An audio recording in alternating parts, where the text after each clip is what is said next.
سامعین، میں نے نگیٹو سوچ کے حوالے سے کافی ساری ویڈیوز جو ہے وہ سوشل میڈیا پہ اپلوڈ کی ہے، اور آج میں یہ بات کر رہا ہوں اسی سوچ کے حوالے سے کہ سوچ کتنی طاقتور ہوتی ہے، یہ کتنی پاورفل ہوتی ہے، کیا کر سکتی ہے، آپ لوگ کو اس کا اندازہ نہیں ہے۔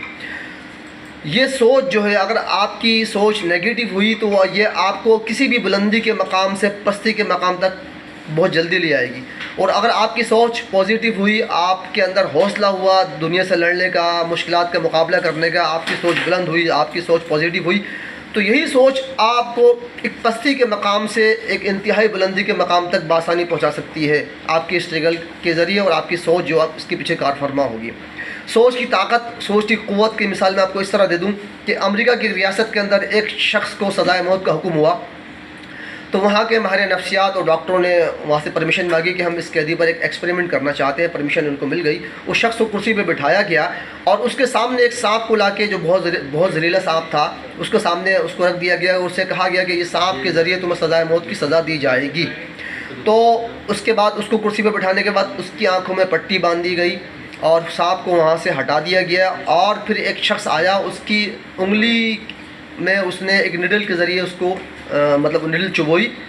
اور اس کے بعد وہ ہٹ گیا۔ وہ شخص چند ہی منٹوں کے اندر ہلاک ہو گیا۔ حالانکہ دیکھیے، سانپ نے اس کو نہیں ڈسا، لیکن اس کے ذہن میں ان ماہر نفسیات نے یہ بات بٹھا دی تھی کہ تمہیں سانپ ڈسے گا اور تم مر جاؤ گے، اور ہوا یہی کہ وہ چند منٹوں کے اندر اندر اپنی جان سے چلا گیا۔ تو آپ نے دیکھا کہ سوچ کتنی طاقتور، کتنی پاورفل ہوتی ہے۔ اگر ہم اپنی سوچ کو اپنے لیے پازیٹیو کر لیتے ہیں تو یہ سوچ ہمیں کہیں سے کہیں پہنچا سکتی ہے، اور اگر ہم اپنی سوچ کو نگیٹو کر لیں گے تو یہ ہمیں بے انتہا نقصان پہنچا سکتی ہے، ہماری زندگی برباد کر سکتی ہے، ہمارا فیوچر بالکل بس کر سکتی ہے، اور ہم پھر کہیں کی نہیں رہیں گے۔ یہی سوچ مختلف چیزوں میں کام کرتی ہے۔ مطلب اگر ہم کوئی بیمار ہے، ہمیں کسی نے کوئی بات بول دی، مسلسل بولنے کے بعد وہ بیماری ہماری بڑھ جاتی ہے، ہمیں کسی نے کہا یہ دوا کھا لو، اور ہم نے سوچ لی یہ دوا ہمیں نقصان دے گی، وہ دوا بے شک آپ کے لیے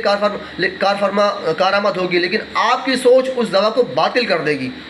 وہ اس طرح آپ کی سوچیں، جو چیزیں آپ کے لیے، بہت سی چیزیں آپ کے لیے، صحت کے لیے، آپ کے مستقبل کے لیے، آپ کی تعلیم کے لیے،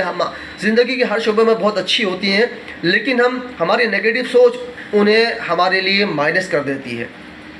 لیکن اگر یہی سوچ پازیٹیو ہوگی تو کوئی بھی تھوڑی سی آپ کو اگر کوئی پش کرتا ہے، کوئی آپ کو کوئی رائے دیتا ہے، جس کی سوچ بھی خود بھی پازیٹیو ہوگی، تو آپ اس کی سوچ، پازیٹیو سوچ کو، اس کی پازیٹیو رائے کو لے کے اپنے اندر کی پازیٹیوٹی کو آپ مزید ڈیولپ کر کے کسی بھی معاملے کے اندر، کسی بھی زندگی کے شعبے کے اندر آپ ترقی کر سکتے ہیں۔ تو برائے مہربانی اپنے سوچ پہ کام کرنا شروع کریں، اپنی سوچ کو پازیٹیو رکھیں، یہ بہت بے انتہا ضروری ہے، ورنہ آپ دنیا میں کسی بھی شعبے میں کوئی کام نہیں کر سکتے۔ سوچ کا پازیٹیو ہونا انتہائی ضروری ہے۔ میں نے آپ کو سوچ کی طاقت کا بتا دیا۔ اگر آپ کی سوچ صحیح نہیں ہوئی، آپ وہم کے شکار ہوئے، اور اس وقت اکثر یہ دیکھا گیا ہے کہ لوگ نگیٹو زیادہ ہو گئے، اپنے لیے بھی نگیٹو سوچتے ہیں، دوسروں کے لیے بھی نگیٹو سوچتے ہیں۔ اگر ان کو کوئی صحیح بات بتا دی جائے، ان کی نگیٹو سوچ کی وجہ سے وہ اپنے آپ کو بھی نقصان پہنچاتے ہیں، اپنے ارد گرد کے لوگوں کو بھی نقصان پہنچاتے ہیں، اور سب سے زیادہ نقصان ان کا اپنا ہوتا ہے کہ ان کے اندر اتنا وہم، اتنا خوف، اندر ایک خوف چھپا ہوتا ہے، وہ خوف ان کے اندر نگیٹو سوچ پیدا کرتا ہے، وہ نگیٹو سوچ ان کے اپنے آپ کو برباد کر رہی ہوتی ہے۔ تو خدا کے واسطے اپنی سوچ کو پازیٹیو کریں